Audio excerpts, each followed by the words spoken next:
Alright everyone, welcome to the 8th part of the video lecture for trigonometric integrals, the integrals involving powers of trigonometric functions. So in this video, we are going to consider the case 8 for the odd powers of tangent in the product of secant of x tangent and tangent of x.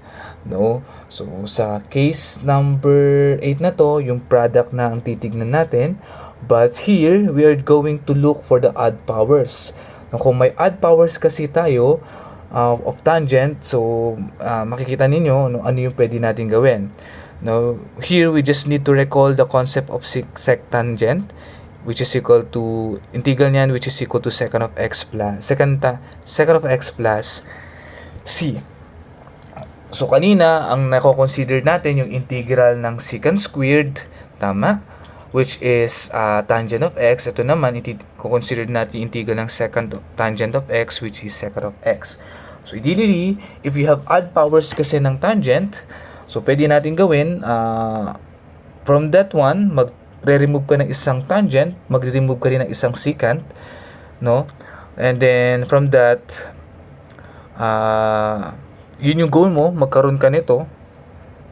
And this one kasi mag-a-act as our du. So, kailangan lang natin, ang u natin should be secant of x. So, here, important na magkakaroon tayo ng odd powers dun sa tangent. Right? Ngayon, gawin natin yan. For example, number 16, we have here integral of tangent of x secant raised to 4 of x dx. So, again, since we have only one tangent here, so gawin natin, mag-separate lang natin isang secant dito. Kaya magkakaroon tayo ng secant cube of x times secant of x tangent of x, right? So we can write this one as this form. And here, observe ninyo, magla-let u tayo kay secant of x. So ang du nito kasi ay secant of x tangent of x dx. So ito yun. Yun yung kinonsider natin as our du. Ngayon, we can now use a u substitution wherein yung secant cube natin magiging u cube. And then yung secant x tangent x natin, that is our du. So, madali lang siya, no? Again, we use the u substitution. And from this case, integrate that, you will get 1/4 u raised to 4 plus c. That is 1/4 secant raised to 4 of x plus c. So that's how we deal with this number 16. Now, for number 17, so let me move this one. So regardless of the exponent that you have for the secant cube for the secant, no, it's important that you take a look in the powers of your tangent. It should be odd powers, right? So if it is odd power, then what we can do there is to somehow factor one tangent and factor one secant. Now, in this case of number 17, so yung tangent cube of x, secant cube of x, pwede natin gawin dyan. No? Nag-factor tayo ng isang secant, tsaka ng isang tangent. Right?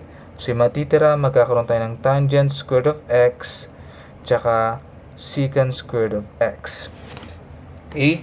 Now, observe nyo lang dito, if we let our u to be our secant of x, then yung du natin, of course, should be secant of x tangent of x dx. So, this will be our du, right? Now, so meron tayong secant dito. Itong secant squared na to, syempre magiging squared. But the problem, meron tayong tangent squared here.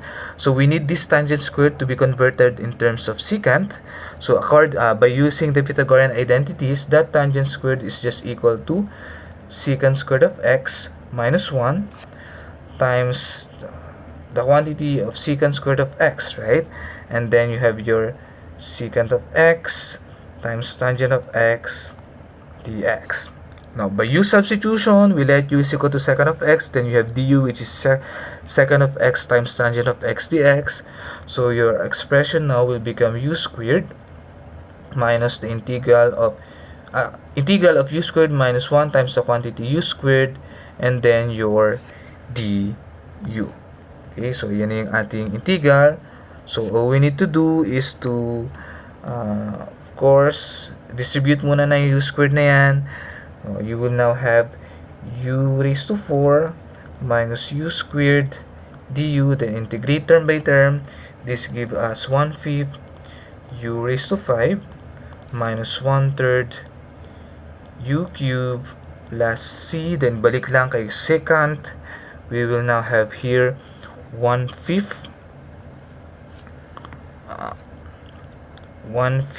bakit ganun?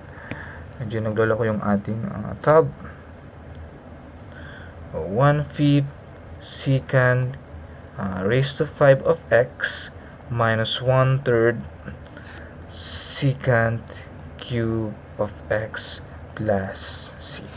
And that's how we deal with these odd powers of tangent in the product of tangent and secant. So ang idea dito, no, yung step natin to be follow, we have to factor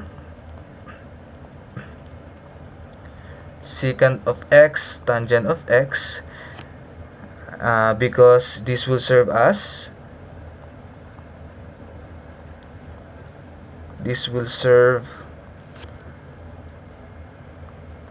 as du natin, then wherein yung u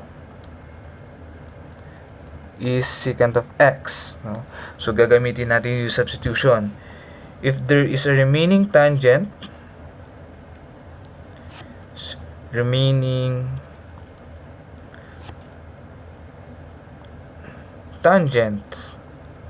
of x which has even power, so may even power yan, no? So take note, odd powers ang tangent natin, mag-remove ko lang ng isang tangent, so magkakaroon ka ng even power ng tangent. So convert it